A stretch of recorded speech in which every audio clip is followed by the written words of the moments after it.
Reggae music icon Majek Fashek, popularly known as Majek Fashek, kicked off his solo career on a high in 1988 off the back of being a prominent member of the acclaimed band Justice. The same year he released his hit single Send Down the Rain, which was greatly received. He earned the alias Prophet when the song heralded the end of the worst drought experience in the history of Nigeria.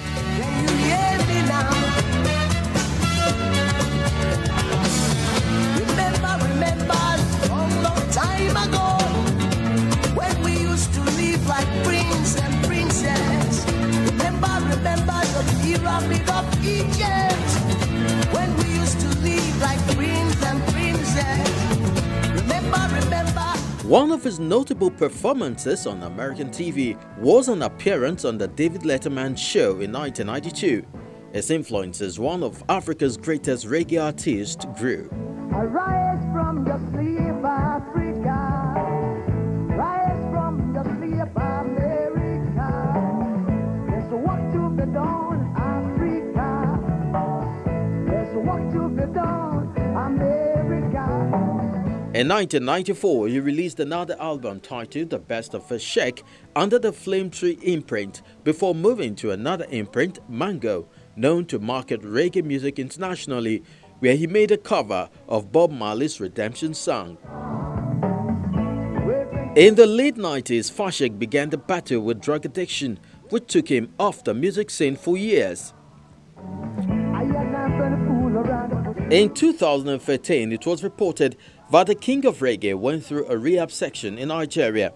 2 years after his recovery, Majek disclaimed every report about being a drug addict, claiming his mental illness was spiritual.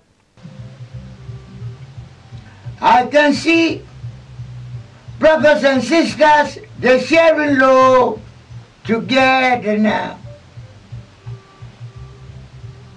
I can see new heaven and new earth, oh Lord. Yes, I can see brothers, sisters, they're sharing love together now. No more sorrow, no more whipping, no more crying. Last year, he returned to the Nigerian music scene with a new song titled No More Sorrow, which featured pop icon Tubaba. He also has a new song titled Akugbe, dedicated to the new Oba of Benin. And last night, the Rainmaker, Majek Fashek, made the headline with a comeback concert as he celebrated 30 years in the music industry and also the launch of his new project.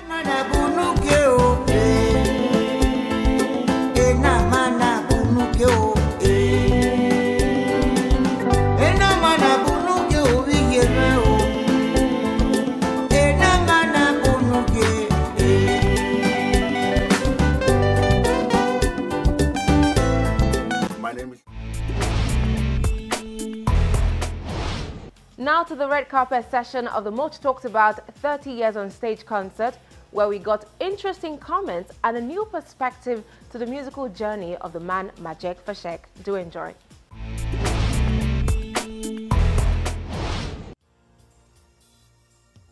It was a gathering of young and old, as fans and celebrities alike thronged the red carpet of Majek Fashek's 30th stage anniversary concert in Lagos, southwest Nigeria.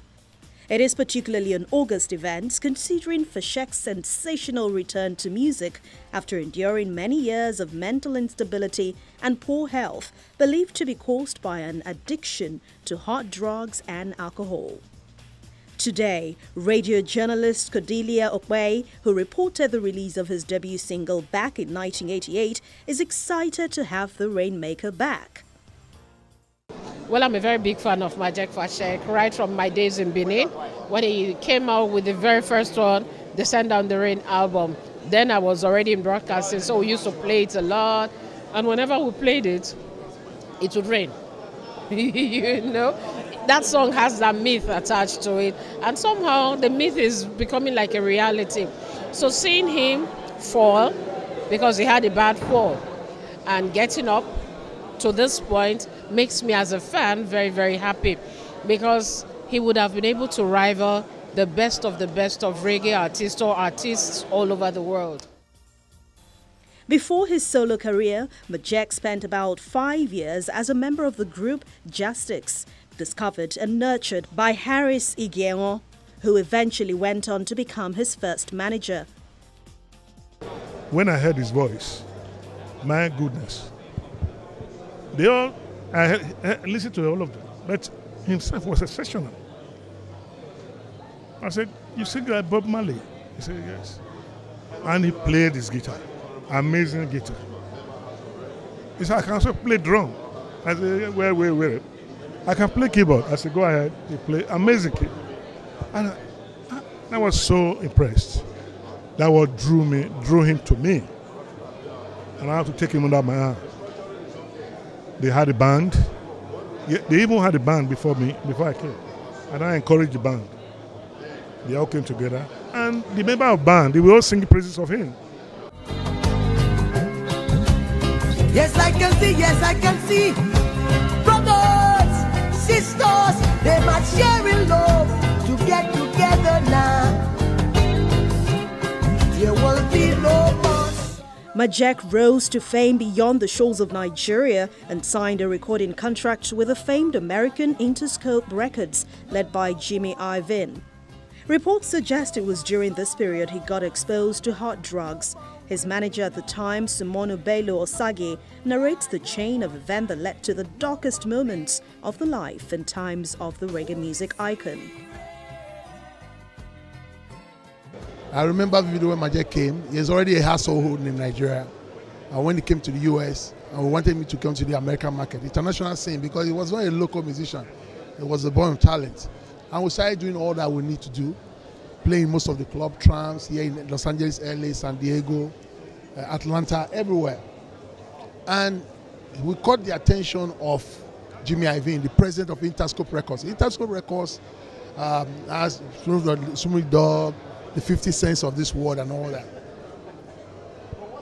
But an average major, I use the word major recording company, will not sign an artist if he's not talented or he or she is not talented. So it was a bunch of talent. Now fast forward to when we finally got the record deal. That was the So Long Too Long, which we call the Spirit of Love in American version. And great album, great tracks. I come from the ghetto, Majek Beware, So Long Too Long, Spirit of Love, and a whole lot of other tracks in the album. But specifically to answer your question, the issue of Majek detour, I use the word detour, did not start in the US. Because after our record, to show good faith, he decided to come to Nigeria. Even before we released the album was supposed to be released in September. When we finished the album at Sigma Sound Studio in New York, Majek came home and we bought a lot of instruments. And a lot happened. Like I said, when he finally came for us to promote the record, things were not the way it was before. Only God knows what happened. Now the chips are back up and the man appears to have gotten his proverbial mojo back. Raving singer Sound Sultan confesses that his music is greatly influenced by his exposure to music by Majek. You know, I listened to Majek Fashek so much. You know, I fell in love with the guitar. You know, and I love the soulfulness of his music. There's this, apart from all the popular songs that everybody knew, Majek for me, apart from all the popular songs that he's put out, there's so many songs that I dig into, the album, and I find useful to me. You know, my guitar, the song he sang for his guitar, so many songs that I'll just sit back and, dig into the soulfulness and try to think where that was coming from.